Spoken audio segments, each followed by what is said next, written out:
I'm starting the recording, and I'm starting the recording, and we're good to go. Yeah? All right. Since the 1970s, marijuana has been a hot topic for debate, and the topic has been around since 1937 when it was first made illegal in some capacity, but it didn't really gain much standing until the 1970s and the Summer of Love, and increase of marijuana seemed to spike. Not much progress has really been made until 1996 when the Comfortable Care Act came about in California and it was legalized for medical use. Even though the stigma behind marijuana has decreased since 1996, the DEA has still pumped $8.7 billion into preventing sales of marijuana and trade. And since then, about 20 states have legalized in some capacity. Our organization, the Green Buds, would like to propose that we decriminalize marijuana for recreational use on the federal level and legalize it for medical use completely on the federal level. The long-standing mindset of America is it will make these changes very difficult. The influence of the past generation is very profound, and in the past, in the 1970s era, there was a lot of propaganda spread against the use of marijuana. Even though now 52% of Americans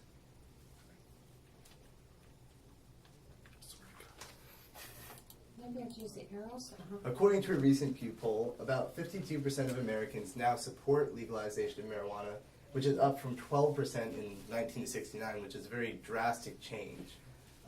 Usually these kind of things are slow and take a long time, but as Nick will further explain, the history of marijuana is very complex and multifaceted.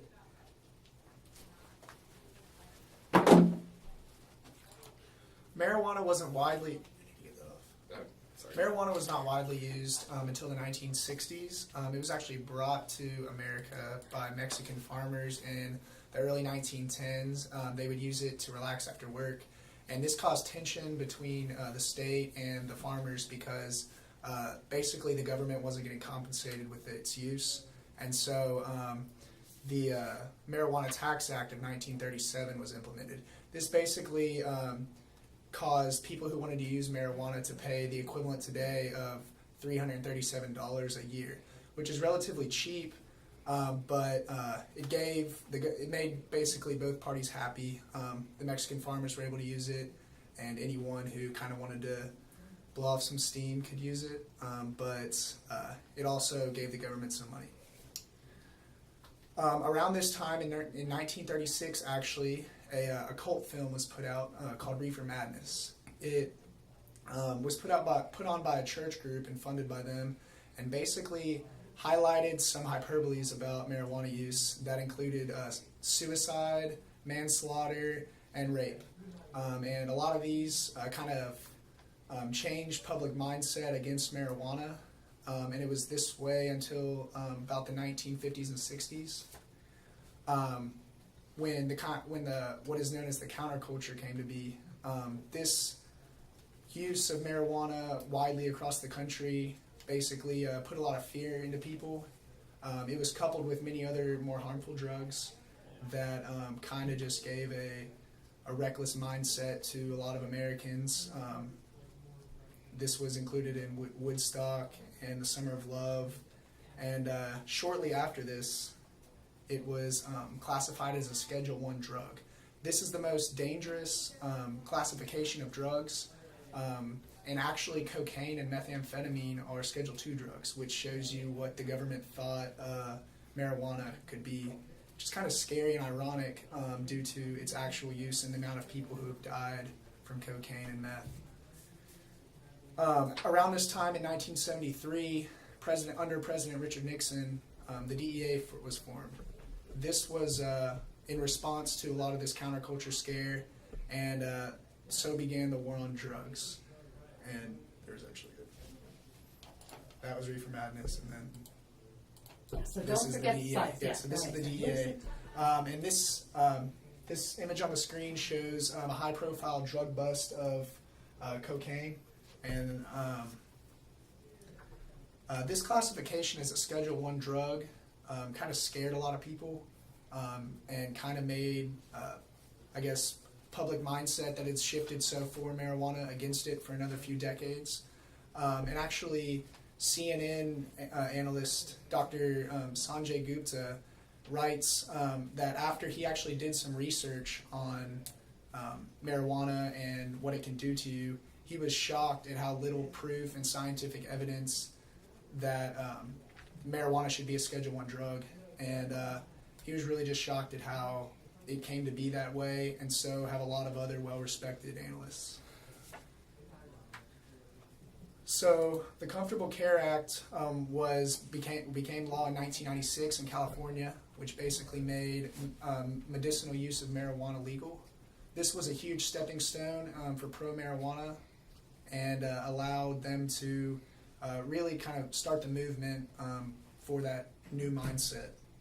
19 other states followed suit within 17 years, which kind of shows the power that this movement had and still continues to have.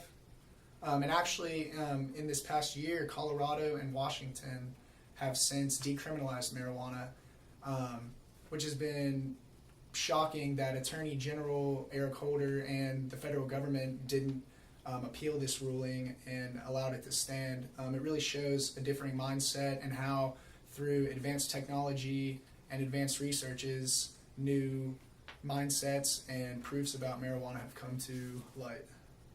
Lieutenant Governor of California, Gavin Newsom, who's actually the second most powerful man in California, wrote that the evidence for marijuana use and against the war on drugs is so overwhelming that it's basically stupid for anyone to believe that marijuana should still be a Schedule I and still be illegal.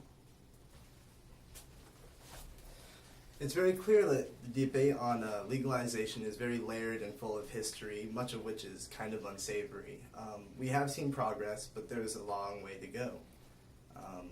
Our group believes that there are many reasons, other than the unfair scheduling, that marijuana should be legal to help benefit the country economically, medically, and socially. Recently, a Harvard economist named Jeffrey Myron wrote a report, which was an open report, which was published, and it was directed towards the President, American Congress, state legislators, and governors that urged them to legalize marijuana for economic purposes. He stated that over $11 million could be saved, and then several more $1 billion could be generated with taxation of marijuana. And 500 other economists signed this letter, including Milton Friedman, who's a very well-known fellow.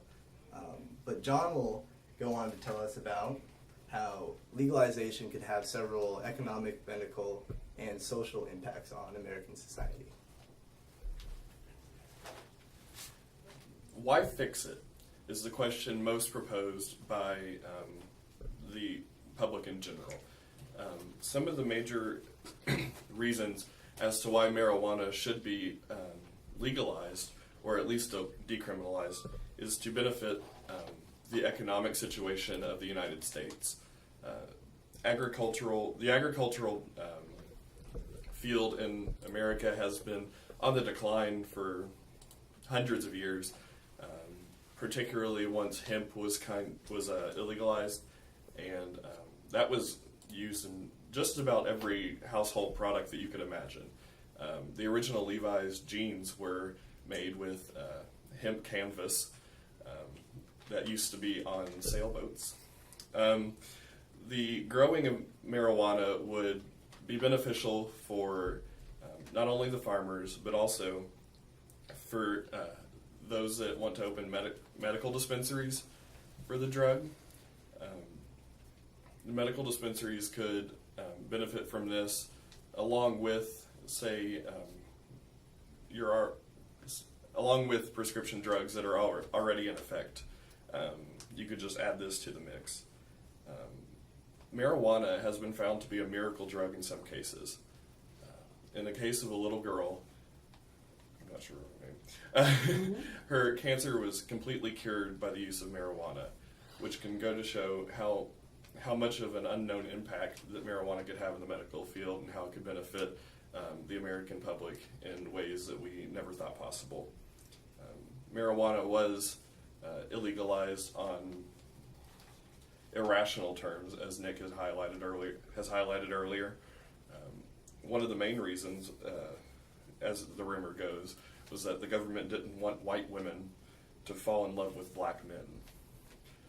And that was part of the justification as to the illegalization of it, which is quite ridiculous.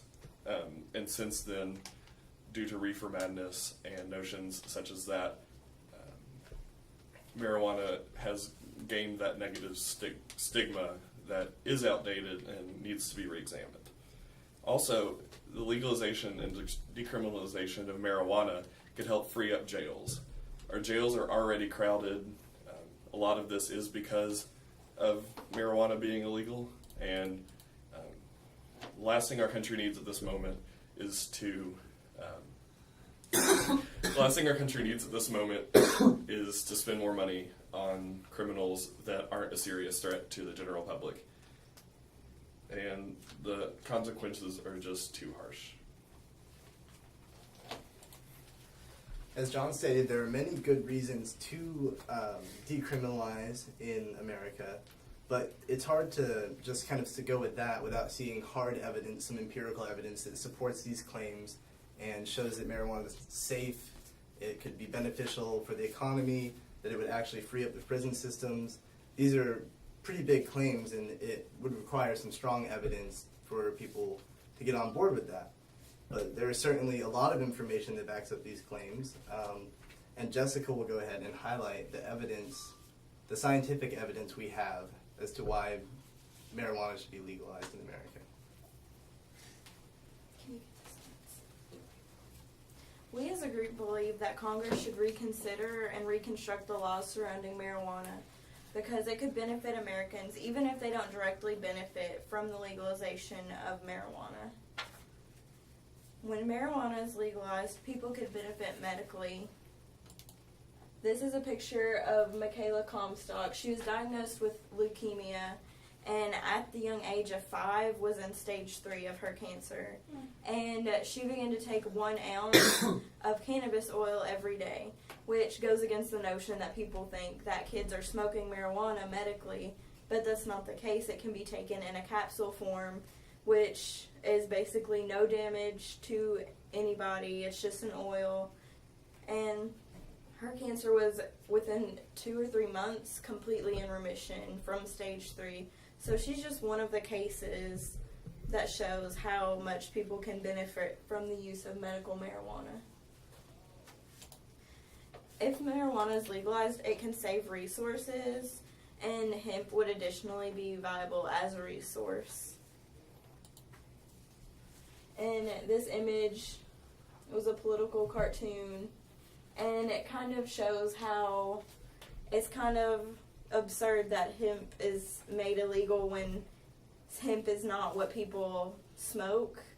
It's a different part of the plant, and there's so many opportunities to use hemp. It can be used in clothing, it can be used for paper, it can be used to build with.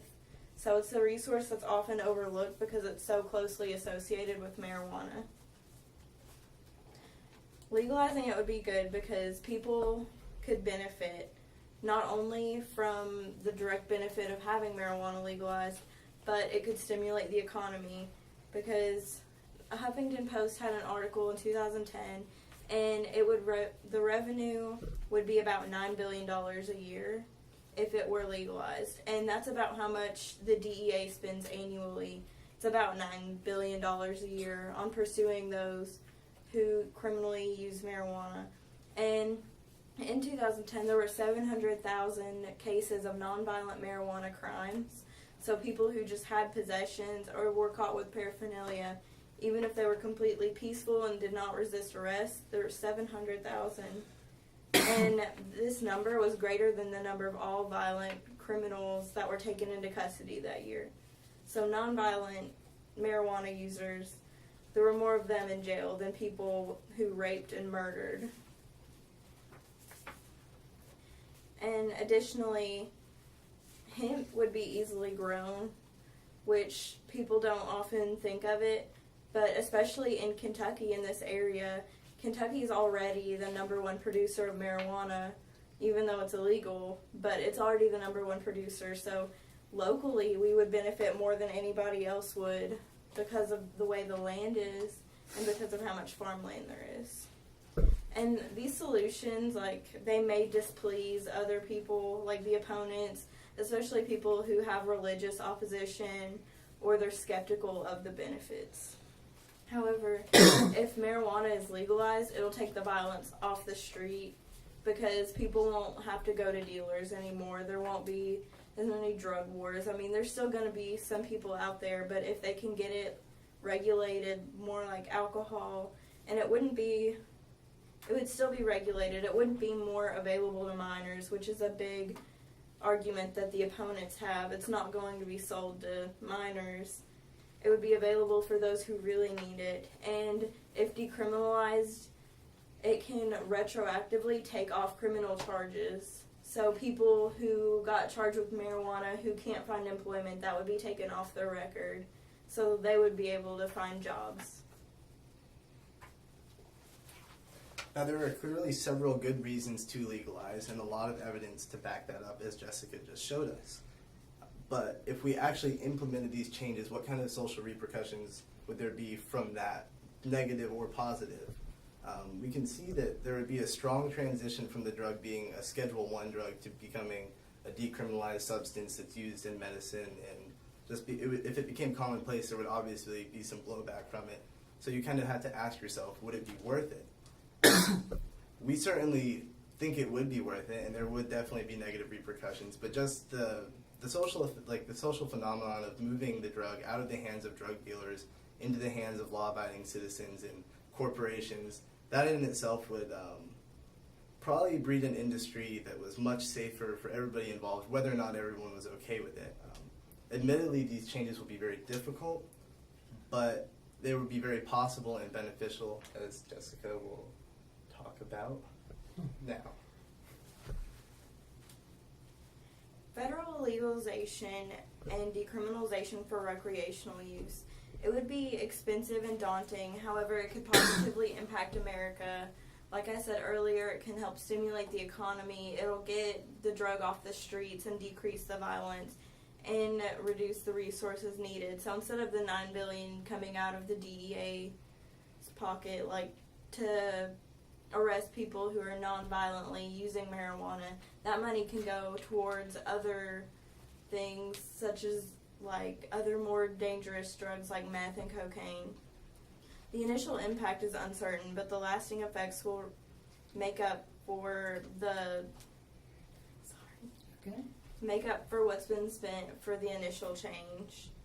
And it would change the negative culture around marijuana, and it would no longer have a criminal connotation.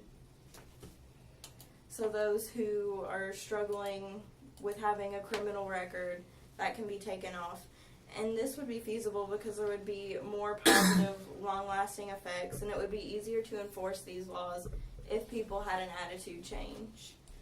And if people realize the benefits of legalizing it, then it'll just be easier to change their attitude toward that idea as a whole. And then getting the drugs off the streets is really the biggest idea behind all of this, to keep people safe. You hear stories about kids being shot and all this in like areas like Chicago related to the drug problems, and it would just help that. As my colleagues have shown us, it is very possible for America to reap the economic, social, and medical benefits of marijuana. Despite our country's long, tricky history with pot, we have come a long way since then. There are many reasons to change legal status, and there is plenty of data to support these proposals. It will be very difficult to implement, and there will be a lot of changes involved in our country, but we believe that if proponents of legalization to continue to persevere, we will be able to take a step forward and accomplish decriminalization and medical legalization on the federal level. Okay, 1 o'clock. Okay, right. I'll leave this on while I give you some comments. Okay. So the last part that you did was Joe's. Yeah. Okay. when you review the tape, or the, whatever, your flash drive, however it shows up, when you review it, watch out for repeated words that you're just saying because you happen to be using them. And mindset was one of them that kept coming, like every 3 words I would hear the word mindset. So you want to vary it or reconstruct the sentence so you don't say it 3 times in one sentence. Okay.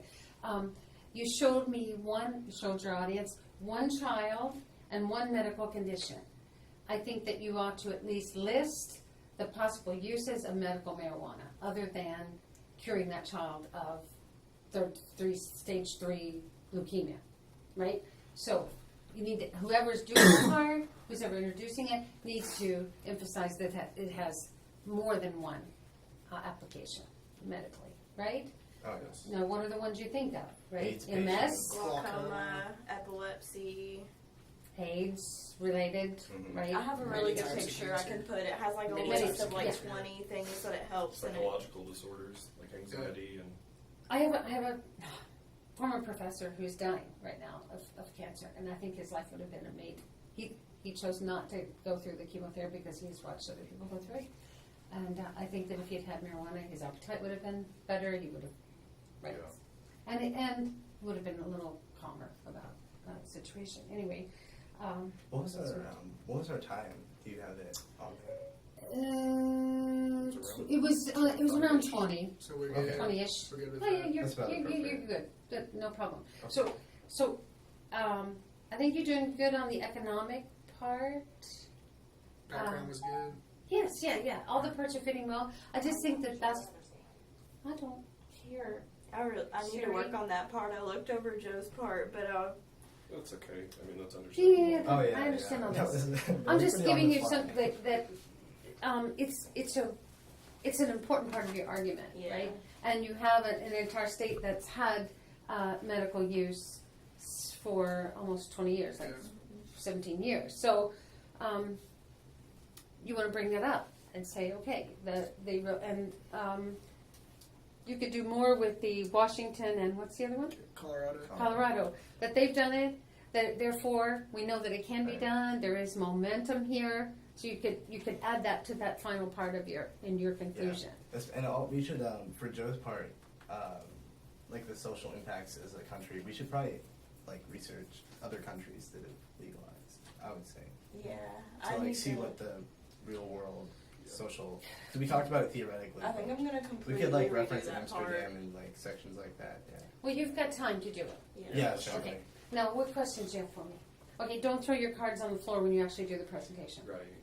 Oh, I thought you told us to.